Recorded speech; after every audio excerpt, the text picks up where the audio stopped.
সুপ্রভাত, শুভ সকাল বন্ধুরা। আজকে হচ্ছে সপ্তাহের প্রথম দিন, সোমবার। সৌমিক চলে গেছে অফিসে, আর আমি কিন্তু উঠে আমার মুসুর ডাল বসানো হয়ে গেছে। এই দেখো, মুসুর ডাল সেদ্ধ বসিয়ে দিয়েছি। ইকনে স্কুল আছে যেহেতু, এদিকে মাছে জল দিয়ে দিয়েছি। আজকে ভোলা মাছ করবো, ভেটকি মাছটা করবো না। আর এখানে ডিম একটা জলে করে দিয়েছি, ভিজিয়ে দিয়েছি। ফ্রিজের ডিমটা যদি এমনি নর্মাল জলে না ভেজাই না, যখন সেদ্ধ করতে যাব ওটা পুরো ফেটে যাবে, ফেটে ভেতরে সমস্ত জিনিস বেরিয়ে আসবে। ওই জন্য আমি জলে ভিজিয়ে দিই। রিকন শুয়ে আছে, রিকনকে ডাকছি, রিকন উঠবে। ওঠার পরেও নিজের মতন রেডি হয়ে তারপর স্কুলে বেরোবে। আর আমি ততক্ষণ কী করবো, দোকানটা আমাকে দেখতে হবে। এখন 7:30 বাজে। তার মধ্যে কিছুক্ষণ আমি এডিটটা করে নেবো, নাহলে সময় পাবো না। এই টাইমের ফাঁকে ফাঁকে আমাকে করতে হবে। তার সঙ্গে আমার শর্টস চ্যানেলটা আছে, স্মিতা শর্টসিফাই। তোমরা প্লিজ একটু ভিজিট করো আর একটুখানি সাবস্ক্রাইব করে দাও। দিয়ে যখন দেখবে একটুখানি ভালো লাগলে লাইক আর কমেন্ট পারলে করো, ভালো লাগবে আমারও। আর চ্যানেলটা একটু গ্রো হবে, এই আর কি। একদম জিরো থেকে শুরু করেছি তো, সবে এখনও 1 সপ্তাহ হয়নি। তোমরা প্লিজ চ্যানেলটা ভিজিট করো, স্মিতা শর্টসিফাই। আমি আমার চ্যানেলের নামটা, নতুন যে শর্টস চ্যানেলের যে নাম মানে ক্রিয়েট করেছি চ্যানেলটা, ওইটা আমি ডেসক্রিপশন বক্সে লিঙ্কটা দিয়ে দেবো। প্লিজ তোমরা একটু ভিজিট করো, তোমরা একটু পারলে সাবস্ক্রাইব করে দিও। এই চ্যানেলটা যেরকমভাবে হাত ধরেছো, এগিয়ে দিতে সাহায্য করেছো, ওই চ্যানেলটাও একটুখানি এগিয়ে দাও, তাহলে ভালো লাগবে। একই চ্যানেলে দুটো শর্টস আর লংটা ডালছিলাম, কিন্তু রিকন বললো না মা, এটা করো না। ও হয়তো ইউটিউব দেখে আমাকে সাজেস্ট করছে, ও তো ভীষণভাবে আমাকে ইন্সপায়ার করে। ও বললো শর্টস চ্যানেলের জন্য আমি তোমাকে খুলে দিয়েছি। নামটাও রিকন সাজেস্ট করেছে, আর চ্যানেলটাও রিকনই খুলে দিয়েছে। আমি শুধু ভিডিও আপলোড করছি, শর্টস অবশ্যই, রিলস যেটাকে বলে। তো চলো, এখন আমার বাকি আছে। সৌমিক খেয়ে গেছে, এই যে। আর রিকন আর আমারটা আছে। এইটা আমরা এভরিডে খাই। মাঝে মাঝে 1-2 দিন স্কিপ হয়ে যায়, কারণ শরীর সবসময় না দেয় না। আর মানে মনেও থাকে না যে আমাকে বাদামটা ভেজাতে হবে। তো চলো, কথা বলতে বলতে না টাইমটা বনবন করে ঘুরছে, বনবন করে। এখানে ডাল আমার হয়ে গেছে, আর এই ডালটা তুলে রেখেছি, রিকন খেয়ে যাবে। তোমরা সবাই জানো আমি সকাল সকালে রান্না বসিয়ে দিই। আর এই যে ভোলা মাছ আমি ভাজতে শুরু করে দিয়েছি। আর এখানে ভোলা মাছ আর ভেটকি মাছের ফিলেটা দেখছো, ওটা রিকন ভাজা খেয়ে যাবে। তো রান্নার তোড়জোড় শুরু হয়ে গেছে। মাছটা ভাবছি একটুখানি যে পাইস হোটেল, মানে রোড কিনারে যে হোটেলগুলো থাকে না ভাত ডাল সবজি মাছের, ওই রকমভাবে মাছটা রান্না করব আজকে। আমার খুব ভালো লাগে ওই হোটেলগুলোয় খেতে, যেগুলো একটুখানি রাস্তার ধারে ধারে গজিয়ে উঠেছে। বন্ধুরা, আজকে একটা নতুন রকম ট্রাই করলাম। জানি না এটা রান্না আদৌ মানে হয় নাকি। অ্যাকচুয়ালি চিংড়ি মাছ এনেছিল সৌমিক, আর এটা হচ্ছে মূলোটাকে গ্রেট করেছি। আমি জানি মূলো বটি করবো ধনে পাতা দিয়ে। এই যে ধনে পাতা জলে ভিজিয়ে ধুয়ে রেখেছি। তা মূলোটাকে গ্রেট করে, তবে তেলের মধ্যে আমার একটু সর্ষে ফোড়ন দিলে ভালো হতো, কিছু দিনই শুধু শুকনো লঙ্কা ফোড়ন দিয়েছি। দিয়ে বেশ কয়েকটা চিংড়ি মাছ ভেজেছি। ভেজে মূলোটার রসটাকে চিপে ফেলে তারপরে মূলোগুলোকে তেলের মধ্যে ভেজেছি। ভাজার পর একটু কাঁচা লঙ্কা দিয়েছি কুচি করে, আর নুন, মিষ্টি, হলুদ এই দিয়েছি। আর এই নামাবার সময় ধনে পাতাটা দেবো। কেমন খেতে হয়েছে জানি না, এরকম রান্না হয় নাকি সেটাও আমি জানি না। চিংড়ি মাছ দিয়ে মূলো বটি ফার্স্ট টাইম ট্রাই করলাম, দেখি কি হয়। সৌমিক একটু হ্যাপি হয়ে যায় নাকি। আর এর ফাঁকে আমি এই যে অল্প করে ফুলকপি ভাজা বসিয়েছিলাম। ফুলকপি ভাজা হয়ে গেছে। আর এই যে কালকের চাটনি তোমরা দেখেইছিলে, করেছিলাম, এটা নাবিয়ে রাখলাম। আর দেখো মাছের কালারটা কি এসছে, তো মাখা। আমি কিন্তু তেল কম দিয়ে রান্না করি। 4 পিস মাছ কেন দেখছো বলো তো? তোমরা 4 পিস মাছ এই জন্যই দেখছো, সৌমিক দুপুরে খাবে, আমি খাবো, দুটো হয়ে গেল। রাত্রিরে আমি খাবো, রিকন খাবে, দুটো হয়ে গেল। কারণ রাত্রিরে সৌমিক আর মাছ খাবে না, ও তো রুটি খাবে। তা রুটির জন্য কিছু আবার একটুখানি ভাজাভুজি বা কিছু তরকারি করে দেবো। সে যাই হোক, তো মূলবটিটা দেখে আমার মনে হয় একটুখানি সারপ্রাইজ হবে। ওইগুলো ভালোবাসে আসলে খেতে। আমি এটা ওটা করে করি তো ওরা খুব মজা পায়। ওই জন্য তো বলে রান্নার জন্য তুমি বেশ এক্সপেরিমেন্ট করো, এটা একটু রিকনের জন্য রাখবো, কারণ ফার্স্ট টাইম ট্রাই করলাম তো এই জন্য একটু রিকনের জন্য রাখবো।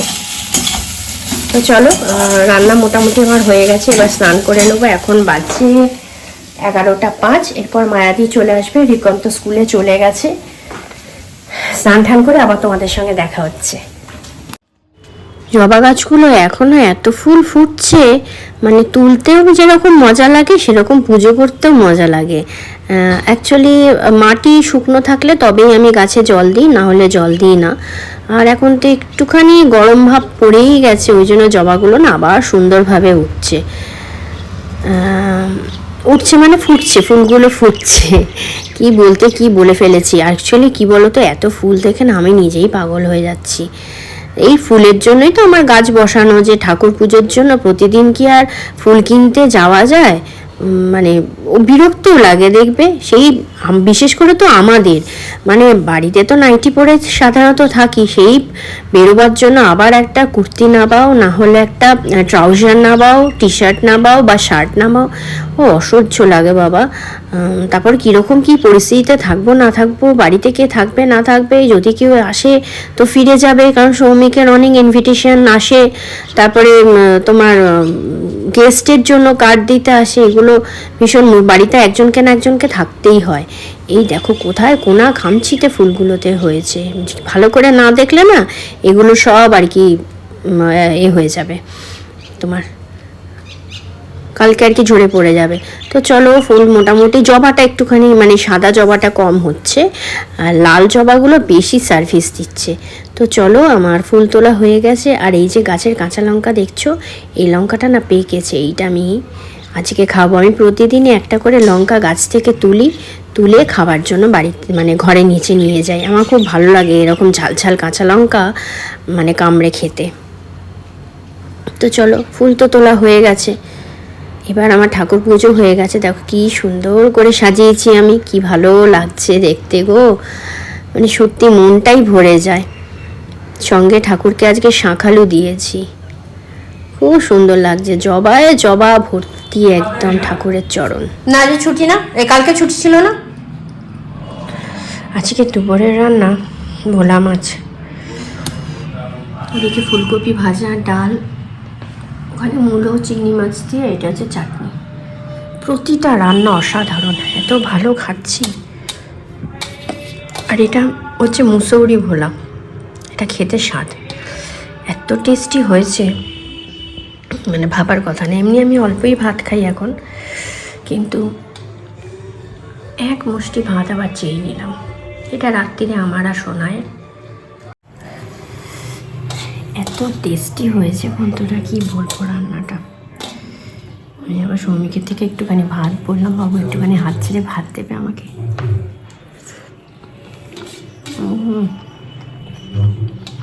প্রতিটা রান্না আজকে পারফেক্ট। শুভ বিকেল বন্ধুরা, শরীরটা আগের থেকে অনেকটা ভালো আছে, কাশিটা কম আছে। তোমাদের আপডেট দিতে আমি ভুলে গেছি। তো এখন বাজে 7:15, রিকনের স্যার এসেছেন, রিকনকে পড়াচ্ছেন। আর এর ফাঁকে আমাদের চা খেয়েছি, আজকে বিকালে চা খেয়েছি।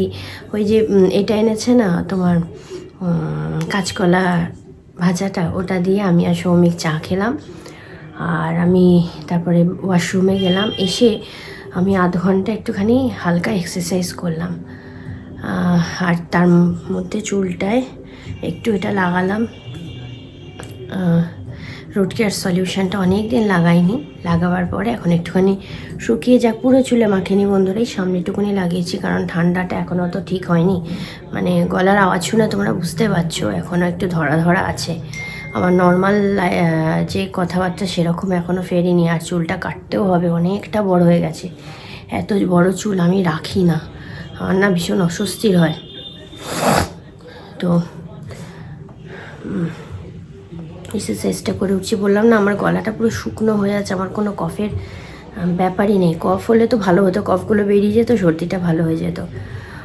কিন্তু ওই গার্গেল করছি, ভেপারটা নিচ্ছি আর সিরাপ খাচ্ছি। তার মধ্যে ইশিকার দেওয়া ওই তোমার কাড়া যেটাকে বলে ওটাও করছি। তো এই হচ্ছে ব্যাপার। তো চলো এখন একটুখানি বসে নিজের মতো সময় কাটাই। ভেবেছিলাম চুলটা কাটতে যাবো, কিন্তু না, এখন রিস্ক পাচ্ছি না, কালারও করতে হবে। সত্যি কথা মানে সাহস পাচ্ছি না, শরীরটা এখনও এতটা রয়েছে। এমনি আমি ফিট, কাজকর্ম সবই করছি, আর তোমার কাশির ওষুধটার জন্য এত ঘুমাচ্ছি। সব খেলাই দেখা উচিত। আজকে মোহনবাগানের সঙ্গে বেঙ্গালুরুর খেলা আছে। বেঙ্গালুরুতে অ্যাকচুয়ালি সুনীল আছে, তো সুনীল ভাইয়ের খেলা আমার দারুণ লাগে দেখতে। ওকে আমার অনেকটা না আমির খান স্টাইলের লাগে দেখতে, এই জন্য। তো চলো, সৌমিক গেছে ওয়াশরুমেও, বেরিয়ে আসছে, এসে হয়তো একটু খেলাটা দেখে তারপর ক্লাবে বেরোবে, আর আমি আমার মতন সময় কাটাবো। তো রাত্রে যখন ভিডিওটা শেষ করব তখন তোমাদের কাছে আসবো। তো চলো বন্ধুরা, এখন বাজে 11:15। অনেক দিন তোমাদের ডাইনিংটা দেখাইনি। এই দেখো 11:15 বাজে, সকলে ডিনার কমপ্লিট হয়ে গেছে। আর একটুখানি জল ভরলাম, ওই জন্য জলের মেশিনটা চলছে। এখন একটু রিকনের ঘরে বসি, ও পড়ছে, তা ওকে শুয়ে রেখে তারপরে আমি যাব। দেখি আছে, শাখালুগুলো রয়ে গেছে অল্প, আমি তো দেখতেই পাইনি, লাঞ্চ করে ওঠে, নাহলে আমি খেয়েই নিতাম। তো চলো ভিডিওটা এখানেই বন্ধুরা শেষ করছি। তোমরা সবাই ভীষণ ভালো থেকো, সাবধানে থেকো, সুস্থ থেকো। আমার ব্লগগুলো দেখো, কীরকম লাগছে জানিও। মন্দারমণির ব্লগটা আশা করি তোমাদের ভালো লেগেছে, ভালো ইনফরমেশান আমি হয়তো দিতে পেরেছি। আর এটা কি বলো, কোনো স্পন্সার ভিডিও না, অ্যাকচুয়ালি রোহিত আমাদের পাড়ার ছোট ভাই। আমরা যখনই যাই ওর হোটেলটাতেই উঠি, ওখানে পুরো মানে ফ্যামিলি একটা ভাইব লাগে, ওই জন্যই ওখানেই থাকি। ও খুব মানে নিজের মতন করে একদম দেখাশোনা করে আমাদের। আর যেখানটা দেখালাম যে আমরা দোলনায় দুলি, ওখানে বনফায়ার হয়। একটু বেশি গ্রুপ গেলে কি বনফায়ারটা করতে ভালো লাগে, 3 জনের স্বামী স্ত্রী বাচ্চা গেলে আর কি এনজয় করবো বলো না। তো চলো, যাই হোক, এখানে রাখছি। কালকে আবার নতুন একটা ভিডিও নিয়ে তোমাদের কাছে আসবো। রাখি তাহলে, টাটা, গুড নাইট, শুভরাত্রি, লাভ ইউ অল।